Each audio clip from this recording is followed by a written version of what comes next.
نحمده ونصلي على رسوله الكريم اما بعد فاعوذ بالله من الشيطان الرجيم بسم الله الرحمن الرحيم رب اشرح لي صدري ويسر لي امري واحلل عقدة من لساني يفقهوا قولي. ہمارا آج کا موضوع ہے سادگی، سمپلسٹی. مومن وہ ہے جو خدا کو پالے. خدا کو پانے والا انسان فطری طور پر اعلی حقیقتوں میں جینے لگتا ہے، کیونکہ اسے کائنات کی سب سے بڑی ہستی کی دریافت ہو جاتی ہے. تو وہ پھر دنیا کی چھوٹی چھوٹی پیٹی حقیر چیزوں کے پیچھے نہیں بھاگتا اور صرف دنیا ہی کے خواب نہیں دیکھتا، بلکہ وہ ایک اعلیٰ سوچ کا حامل ہو جاتا ہے. وہ ظاہری چیزوں سے اوپر اٹھ کر مانوی دنیا میں اپنے لیے دلچسپی کا سامان پا لیتا ہے، یعنی ظاہر کی بجائے وہ معنی پر توجہ دیتا ہے. ایسا انسان عین اپنے مزاج کے مطابق سادگی پسند انسان بن جاتا ہے. اس کا نظریہ یہ ہو جاتا ہے کہ سادہ زندگی گزارو، البتہ اپنی سوچ کو اونچا رکھو. یعنی صرف جسمانی اور مادی فائدوں کی بجائے انسان کے اندر جو ایک اعلیٰ ترین روحانی جوہر اور اس کا انٹلیکچل آسپیکٹ جو ہے شخصیت کا، اس کو نکھارا جائے اور اس کو ابھارا جائے اور اس کے ذریعے کام لیا جائے. جو آدمی مانوی حقیقتوں کا ذوق آشنا ہو جائے اس کے لیے ظاہری اور مادی چیزوں میں کوئی لذت باقی نہیں رہتی. آہستہ آہستہ مادی چیزوں سے اس کو دل نہیں خوش ہوتا. پھر ایسے آدمی کو سادگی میں لذت ملنے لگتی. بناوٹی تکلفات اس کی نظر میں اپنی کشش کھو دیتے. اس کی روح کو فطری چیزوں میں سکون ملتا ہے، نیچر میں اس کے اندر سکون ہوتا ہے.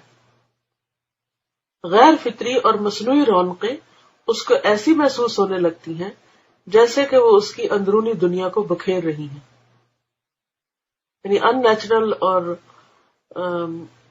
آرٹیفیشل چیزیں جو ہیں وہ اس کو پسند نہیں رہتی. پھر اسے لگتا ہے جیسے اس کے اندر ایک انریسٹ ہو گیا ہے ان چیزوں کی وجہ سے، جیسے کہ وہ اس کے روحانی سفر میں ایک رکاوٹ ڈال رہی. سادگی مومن کی طاقت ہے، وہ مومن کی مددگار ہے. سادگی کا طریقہ اختیار کر کے مومن اس قابل ہو جاتا ہے کہ وہ اپنے وقت کو غیر متعلق چیزوں میں ضائع نہ کرے، یہ بیکار کی چیزوں کی اندر نہ الجھے. وہ اپنی توجہ کو غیر ضروری چیزوں میں الجھانے سے بچائے.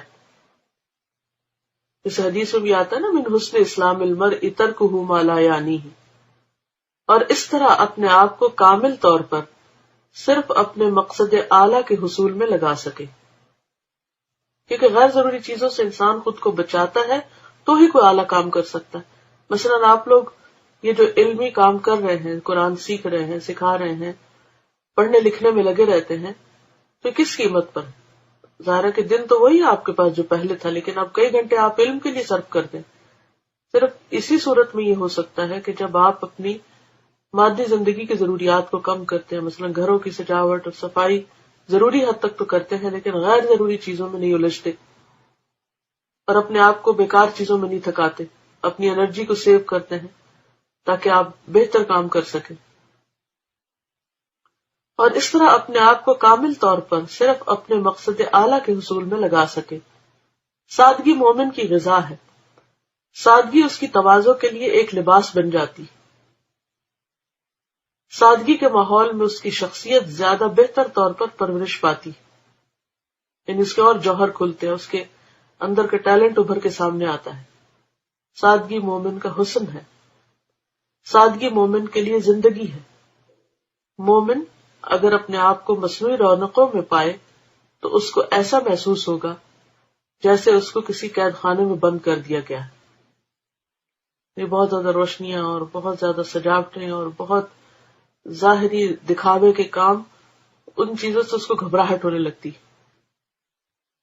مومن آخری حد تک اپنے آپ کو خدا کا بندہ سمجھتا ہے. یہ چیز اس کو ابدیت کے احساس میں جینے والا بنا دیتی ہے. ہر دم وہ سوچتا ہے کہ میں اللہ کا بندہ ہوں، اللہ کی عبادت کے لیے بنا ہوں. اور جو انسان ابدیت کے احساس میں جی رہا ہو اس کا مزاج لازمی طور پر سادگی کا مزاج ہوتا ہے. غیر سادگی کا انداز اس کے مزاج سے مطابقت نہیں رکھتا، اس لیے وہ اس کو اختیار بھی نہیں کر سکتا. یعنی انسان پھر ہر وقت کیا سوچتا ہے کہ اپنے وقت کو، اپنی صلاحیتوں کو غیر ضروری چیزوں میں الجھانے کی بجائے ان سے بچا کر اپنے آپ کو نیکی کے کاموں میں لگائے، اس وقت کو آخرت کی تیاری پہ لگائے، تو اس کے لیے لازمی طور پر اسے دنیا کی فضول زینت اور زائد رونقیں چھوڑنی ہوتی ہیں، اور وہ خوشی سے چھوڑتا ہے، اور اب اس کا ٹیسٹ کسی اور چیز میں ڈیولپ ہو جاتا ہے، اور اس کو اللہ کی یاد میں لطف آنے لگتا ہے، نماز میں اس کا دل لگنے لگتا ہے، خیر اور بھلائی کے کاموں کا اسے شوق آنے لگتا ہے، تو اس کا پورا لائف سٹائل بدل جاتا ہے۔ یہ لگتی ہے کہ اس پر جو کچھ باتیں بہت اسٹرائک کی، ایک یہ بات کہ جب انسان کا لائف سٹائل سادہ ہو تو اس سے وقت کی بچت ہوتی ہے۔ میں بعض دفعہ گھر کو سجانے، دعوت، میل ملاقات میں اتنا تکلف کرتی تھی، اور اس سے حاصل یہ ہوتا تھا کہ سوائے خود تھکنے کے کوئی کچھ بھی نہیں کہتا تھا۔ آپ اتنا کچھ کرتے ہیں اور کوئی نوٹس بھی نہیں کرتا۔ میں نے دیکھا ہے کہ چاہے مہمان جو مرضی ہو، تکلفات سے زیادہ ان کو ہمارا ویلکمنگ ایٹیٹیوڈ، مسکرانا، ان کو اہمیت دینا، یہ باتیں زیادہ اہمیت دیتی ہیں۔ دوسری بات میں یہ سمجھتی تھی کہ سادگی کا مطلب ہے کہ آپ کے پہننے اوڑھنے میں کوئی اسٹائل نہ ہو، آپ بے ڈھنگے اور آؤٹ ڈیٹڈ کپڑے پہنے۔ مگر یہ ٹاپک پڑھ کے لگا کہ سادگی مزاج کا نام ہے۔ جب مزاج سادہ ہو تو انسان آٹومیٹیکلی ایسے کاموں سے بچ جاتا ہے جو بناوٹ، دکھاوا، دوسروں کو نیچا دکھانے، تکبر میں آتے ہیں۔ یہ بات مجھے بہت اچھی لگی کہ مزاج کو سادہ ہونا چاہیے، جس سے ہم دوسرے معنوں میں ٹیسٹ بھی کہتے ہیں۔ اگر ہمارا ٹیسٹ سادہ، ایک پلیزنٹ شخصیت کے مالک بنیں گے، اور اگر ٹیسٹ سادہ نہیں ہے تو لوگوں سے ایکسپیکٹیشن بہت زیادہ رکھیں گے اور ایک دوسرے سے کٹ کے رہ جائیں گے۔ تو اگر میری انڈرسٹینڈنگ میں کوئی غلطی ہو تو اصلاح کر دیں۔ نہیں، ماشاء اللہ آپ نے بہت ہی درست بات سمجھی ہے، اور حقیقت بھی یہی ہے، اور میری اپنی آبزرویشن بھی یہی ہے۔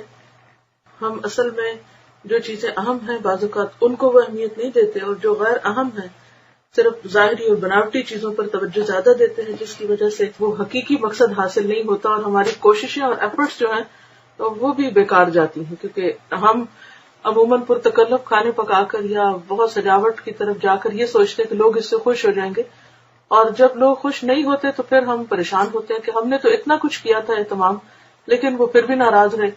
تو اس کے برعکس اگر آپ اہتمام کریں مگر اتنا ہی جتنا آپ کی ہمت اور توفیق ہے، اور ایک مناسب حد میں، اور باقی توجہ اور وقت جو ہے وہ انسانوں کو دیں، تو آپ دیکھیں گے کہ یقینی طور پر آپ کے تعلقات ان سے بہتر ہوں گے۔ تو جزاکم اللہ خیرا۔